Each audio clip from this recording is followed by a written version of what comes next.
Yeah, that's right. We're here right now. I don't know if you're going to have a hard time seeing me. We're trying to work on the light, getting it on. But look behind me here. It might be easier to see without it.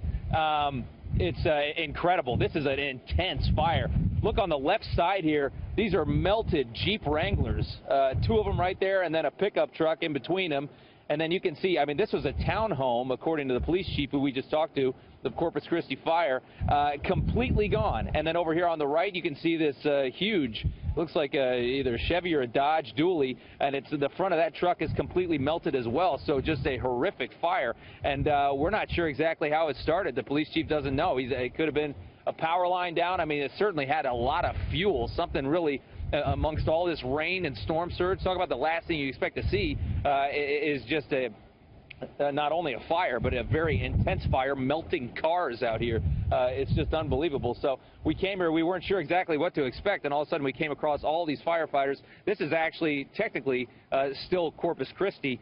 We are on Padre Island, so we're actually very close to the Gulf right here. And I asked, I was like, was this under mandatory evacuation? And the chief said, actually, no, this is not. This was still under voluntary evacuation. So these people didn't have to leave, but he says from what they see right now, it appears that there was nobody at this home, that they got out of here, which is thankful, because that is a completely devastating fire. We've got 4 melted cars. There's a boat over there that looks like it might have survived, but it's right up against another quite nice houses out here on Padre Island. This is a vacation spot for a lot of people. So that's the story here as we watch as the rain has really subsided quite a bit. The winds are really coming down.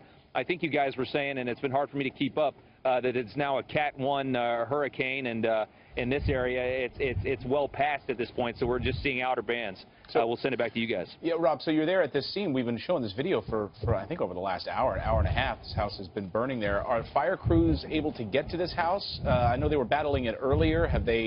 Are they more concerned now that this house seems like a total wreck? They're moved on to other things right now? Or do you see firefighters battling this blaze? Yeah, I mean, I think they got it.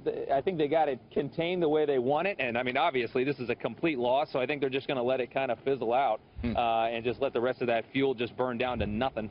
There's no point in fighting it at this point. I think they've successfully managed to keep it away from the house right next door, and I think they're just going to let the little raindrops do the rest of the job, because most of these guys are just chilling in the trucks right behind me here, and I think it's going to be a moot point here before long. There's going to be nothing left to burn. Hey, Rob, you mentioned power lines. Obviously, we don't know if that is necessarily the cause of this fire, but in your travels around the area where you're going, have you seen a lot of power lines down? Because it seems at this point, when people end up getting back, that is the major concern besides flooding.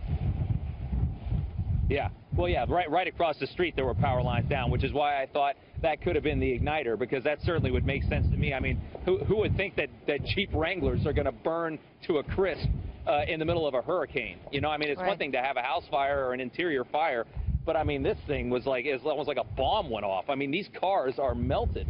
It's just not what you expect to see when we had inundating rain overnight. I mean, he said this fire, the chief said this fire was crazy when he pulled up to it. He says, if you think it's something now, he said you should have seen it a couple hours ago. Yeah. So I'm not sure what exactly, but I did see some down power lines across the street. But there's no risk to us because the power's out in this entire area. This whole block, everything around us, there's no power at all. So that could have been it. Maybe it was a transformer exploded right here, it dropped a power line, house goes up, cars go up, just a huge mess. We really don't know at this point, and the chief doesn't know either. We'll send it back to you. Unbelievable. All right, thank you, Rob.